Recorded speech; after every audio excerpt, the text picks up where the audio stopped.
요즘 원달러 환율을 보고 있으면 여러분들도 마음의 중심을 잡기가 참 어렵죠. 하루는 떨어졌다가 하루는 올라갔다가 또 그 수준이 거의 하루는 폭락에 가깝게 떨어지고요. 또 어떤 날은요 폭등에 가깝게 올라서 시장을 이해하기가 참 어렵다 이렇게 이야기들 합니다. 저에게 이야기하시는 분들도 똑같은 이야기를 해요. 지금 말입니다. 뉴욕의 차액 결제 선물한 시장에서 원달러 환율은 또 1317.8원까지 올랐습니다. 지금 아마 여러분들이 인터넷을 검색을 해보시면 1320원까지 올라갔을 거예요. 왜 올라가느냐? 시장은요 계속 변화하고 있고요.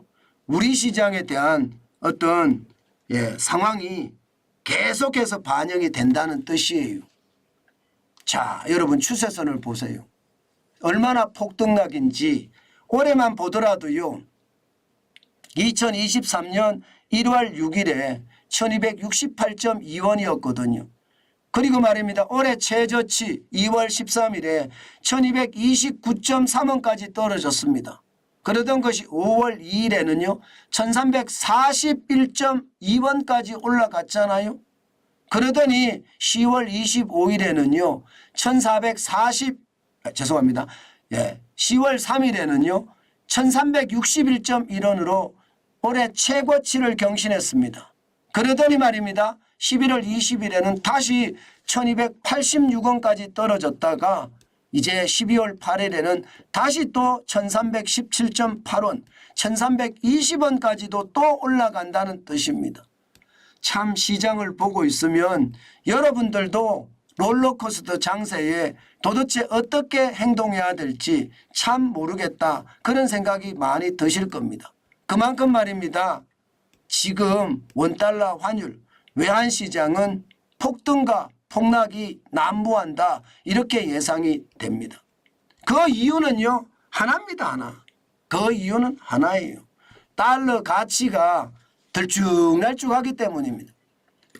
올해 10월까지만 하더라도 달러 가치는 106.72까지 올라갔었거든요. 달러 인덱스가 달러 가치를 나타내는 거고요. 6개 통화 대비해서 달러가 얼마나 가치가 있느냐를 나타내 줍니다. 100이 넘었으면 달러 가치가 높다예요. 뭐보다 높다? 유로화나 엔화나 파운드화, 영국이죠. 캐나다 달러나 스웨덴의 크로네나 스위스의 프랑보다 가치가 더 높다 이런 이야기예요. 이게 6개 통화거든요. 그러면 달러의 가치가 올라가면 원화의 가치는 상대적으로 떨어지겠죠. 그렇습니다. 원화의 가치는 상대적으로 떨어집니다.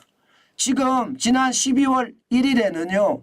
달러 인덱스가 102.65를 기록하다가 12월 8일에는 103.96까지 달러 인덱스가 올라갔다. 달러의 가치가 올라갔다는 뜻이거든요. 달러의 가치가 올라가면 상대적으로 원화의 가치는 떨어지니까 환율은 올라가게 됩니다. 환율은. 이게 가치와 환율을 확실히 우리가 구분해서 써야 됩니다. 돈의 가치는 떨어지고 환율은 올라간다. 이렇게 반비례한다는 사실은 반드시 알고 있어야 되고요. 달러 가치가 이렇게까지 올라가는 또 배경이 뭐냐? 바로 말입니다. 이거예요. 기준금리. 기준금리를 올리면 여러분 시장에 있는 달러를 끌어들이겠죠. 빨아들입니다. 그러면 시장에 달러의 수가 줄어들잖아요. 그러면 달러의 가치가 올라가는 거고 기준금리를 말입니다. 내리면 돈을 푸는 거예요. 돈을 푸는 거. 그러면 시중에 달러가 많이 넘쳐나니까 아무래도 말입니다. 더 적은 원화를 주고 달러를 살 수 있는 거죠. 더 적은 원화를 주고 여기에 방점이 있습니다. 더 적은 원화를 준다는 사실은 원화 가치가 그만큼 강해졌다는 이야기잖아요. 그러면 환율은요 떨어지게 돼 있고요. 반면에 미국의 금리를 올린다 이런 얘기가 많이 나오면 나올수록 원화 가치는요 아무래도 달러의 가치는 올라가고 원화 가치는 떨어진다. 그래서 환율이 지금 폭등락각을 이루고 있다. 이런 얘기입니다. 여러분, 환율은요, 지금 시장을 볼 때 그만큼 말입니다. 출렁거린다. 이렇게 출렁거리는 시장에서는 제발 조심하고 조심해야 된다. 그 말씀을 다시 한번 올리고요. 특히 말입니다. 미국 시장이 좋아진다는 신호가 나오면 달러의 가치는 올라가거든요.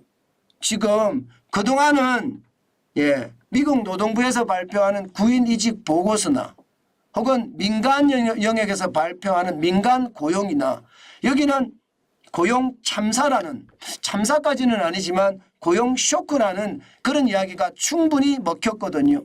그런데 미국 노동부에서 발표하는 비농업 고용 인구는요, 11월에 19만 9천 명이 늘어나면서 평년 수준을 회복을 했습니다.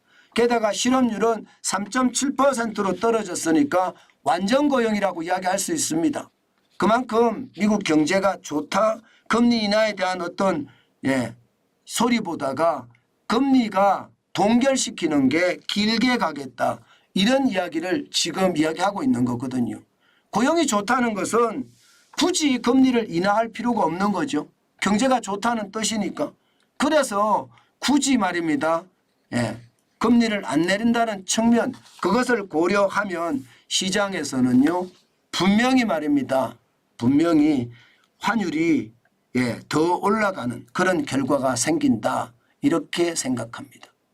원달러 환율은 여러분 투자를 할 때 참 조심하셔야 되는 게 급하게 서둘지만 않으면 됩니다.